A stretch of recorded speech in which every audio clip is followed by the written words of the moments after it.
Again, I'm not trying to sound like a bad news source for anybody. I'm definitely not down on Xbox per se. I haven't abandoned ship. I'm not, leaving and selling off my Xbox or smashing it or anything like that. It would be pointless to do that. I've got 1,363 digital games installed. So, yeah, not going anywhere. Things will play out pretty much this generation how it would. The only thing that would change is if I didn't like what was going on with what they tell us this upcoming week, there's a possibility that like some third-party games I pick up on PlayStation instead, which isn't uncommon because sometimes I pick up PlayStation games anyway, but I would just play the Xbox stuff through possibility of Game Pass or things like that, because it's real iffy with the whole digital thing at the moment, and that's not even that safe because we see what happened with Sony and the Crunchyroll situation where they closed down Funimation. They own both of those things, but they closed down Funimation. Any of the stuff you bought at Funimation digitally is gone. You can't keep it or use it, and they doubled the price of Crunchyroll. So yeah, like the digital future kind of looks like it sucks. But anyway, I wanted to get into this because this is a rumor, so take it as that, but Microsoft to completely stop Xbox Series X and S production for Q1, and Sony to half production after lower than expected sales during Christmas. Take it with a grain of salt because this had to be a translated bit of information, which I will link this and you guys can check it out for yourselves. Here's what's happening on business today, and they're claiming this. Here's the translation. Not only laptops, but consumer electronics, the demand is extremely bleak. It is understood that the two major game console manufacturers, Sony PlayStation and Microsoft Xbox, both faced the challenge of lower than expected sales and excessive inventory during the Christmas season last year. In order to clear inventory, Sony has notified its supply chain, including assembly plant Honhai, and power supply manufacturers Delta Electronics and Lite-On, that PlayStation orders will be cut in half in the first quarter of this year, from about 1 million units per month lowered to 500,000 units. And Microsoft also informed assembly plants Pedagron and Honhai and power supply manufacturers Quandian and Lite-On that Xbox production will be completely suspended in the first quarter.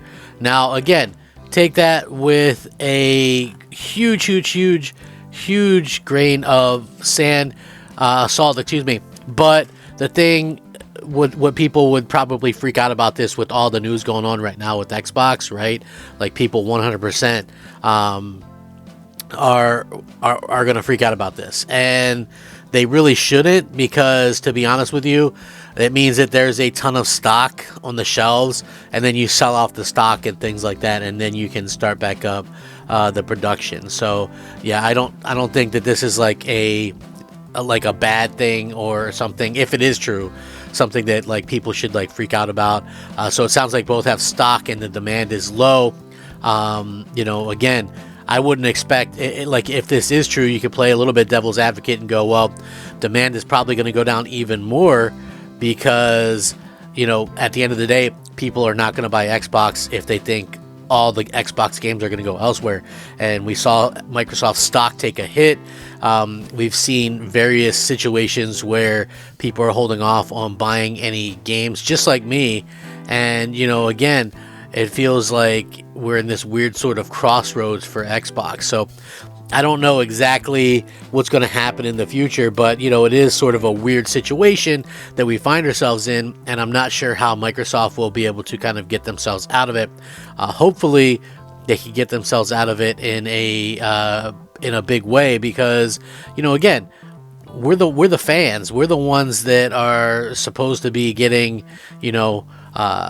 the games. We're the ones that are supposed to be like living a certain way based on the promises that are made by these companies and things like that. So like I said, I'm not really sure that it is true, but it is something that I will for sure link and kind of put it in there. And it's not like a death blow to Xbox per se, but I will say it does remind me a little bit of back in the day when the Sega Dreamcast halted production at a particular point, and then they were pressed to ask when will they go back in production, and they said it wouldn't. So, I think that Xbox certainly would end up going back in production. If you're even cutting, the forecast on PlayStations in half, then yeah, it just seems like at the beginning of the year, there's less people buying.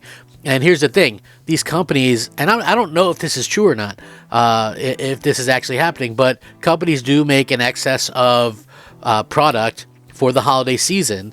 And so if you don't sell that and you have like an overabundance of it already, you know, you can cut your orders and things like that. So that could definitely be a thing that is happening right now. And, you know, we'll see if Microsoft and Sony can go back out there and sort of make sure that, you know, things are kind of rolling at a certain point in time. So, yeah, very interesting to see that. I know people are kind of going to jump on this and, oh man, doom and gloom and the Xbox is dead and all this kind of stuff. I personally, like, listen, this would be what I would say to people, right?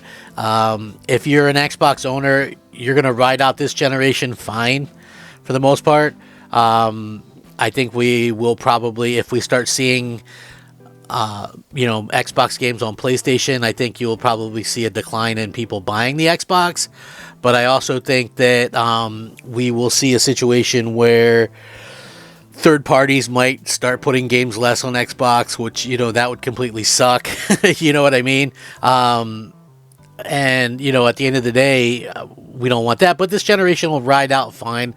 I think, you know, all the big name games obviously will still end up on Xbox. You know, they'll probably miss out on some of the like JRPGs and stuff like that, and maybe some of the smaller stuff that's not going to waste their time putting it on Xbox if they don't know that there's going to be an Xbox. Or the other thing that I saw is developers say, you know, what's the reasoning for putting anything on Xbox if it's not in Game Pass, because people won't really necessarily buy it. Now, I don't necessarily buy into that nonsense, because I feel like, you know, like I said, I have a ton of games personally, and, you know, I love Game Pass, but I also, you know, if they were to go, if someone were to ask me, hey, would you rather have exclusives on your console, or would you rather have Game Pass with day one games? That's an easy choice for me. It's exclusives. I will buy my games. It doesn't really matter to me. So I'm sure there's some people that have absolutely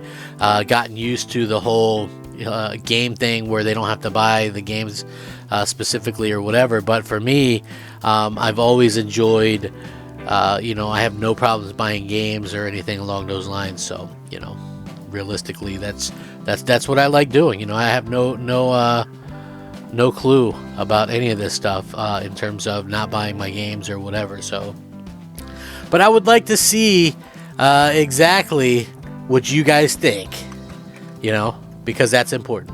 What do you guys think? I mean, I'm sure combined with everything else that's going on, this is one of those things that people see and they go, oh man, Xbox is really in trouble, etc., etc. But this might not even be anything, you know, it could be a nothing burger. So treat it as a grain of salt. I'm sure we're going to learn more next week. Should be interesting to say the least. So thank you all so much for watching. I'm the Crap Gamer. This is Crap Gamer Reviews. If you enjoyed the content, please leave a like, possibly consider subscribing. Rack 'em up. Crap Gamer out.